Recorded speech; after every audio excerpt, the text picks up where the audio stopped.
Hello, I am John Stringing, singer,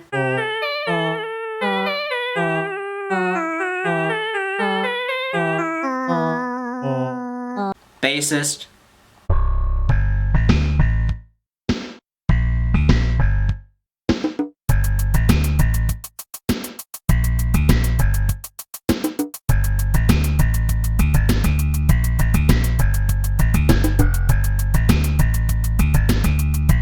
songwriter and arranger,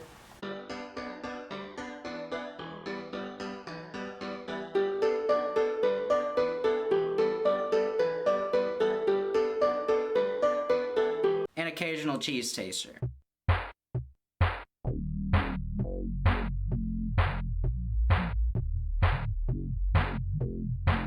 But most recently, documentary maker.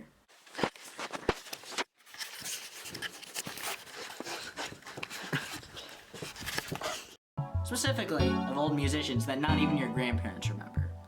And what musician do the fewest amount of grandparents remember? Why, Irwing Hamburg, of course. Although not for the reasons you might think. Hamburg was a hit-making machine. He was so good at making hit songs that he even attempted to match the world record for most hit songs written under an hour, 30. However, he failed this goal when he surpassed the number 3 times over. Most people don't know all that. That's your basic uncommon knowledge. So today, you are going to find out the parts of Irwing Hamburg's life that you already know. The things you'll find in any common book. Life, where he grew up, who his family is, and where he ate lunch, etc. In Irwing Hamburg was born in 1919 to a family of 4 kids and a rat in the town of Breldale, Guh.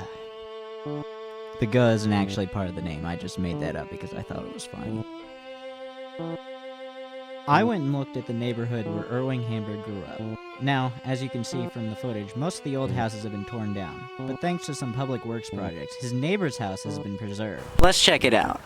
Here we are at Irwing Hamburg's childhood's neighbor's house. Let's take a look inside.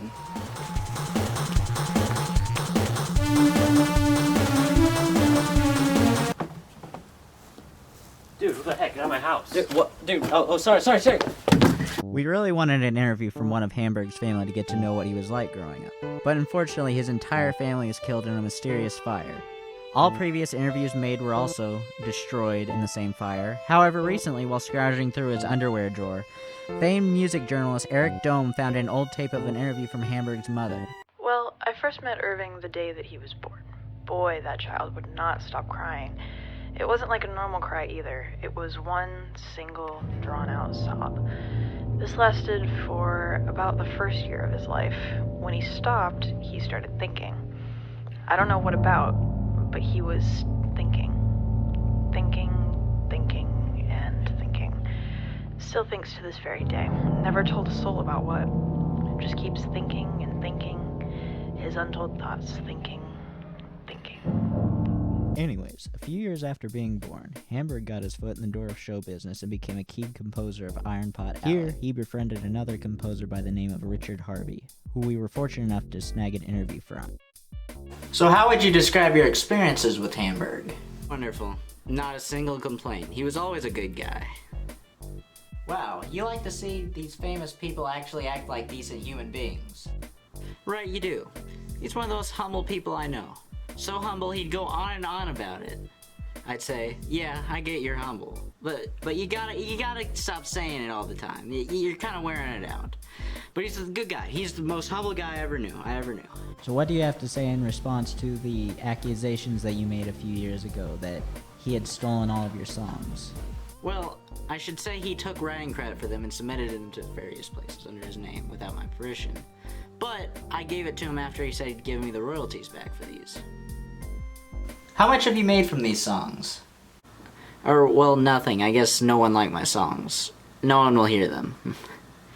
Funny thing about Irwing, he used to call me up and tell me if my radio was on to turn it off. Strange card that one is. Well, I'd say that about covers everything up. I guess we covered who his family was, who he was, where he grew up. Yeah, that seems like what everybody already knows, so it sounds fine to me. Well, another documentary completed.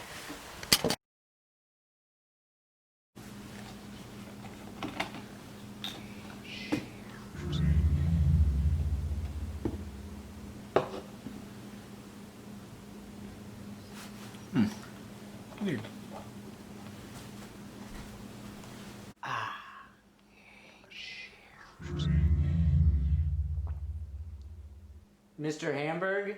Mr. Hamburg, please, please, please. I'm sorry. I wasn't even thinking about interviewing you. It just completely slipped my mind.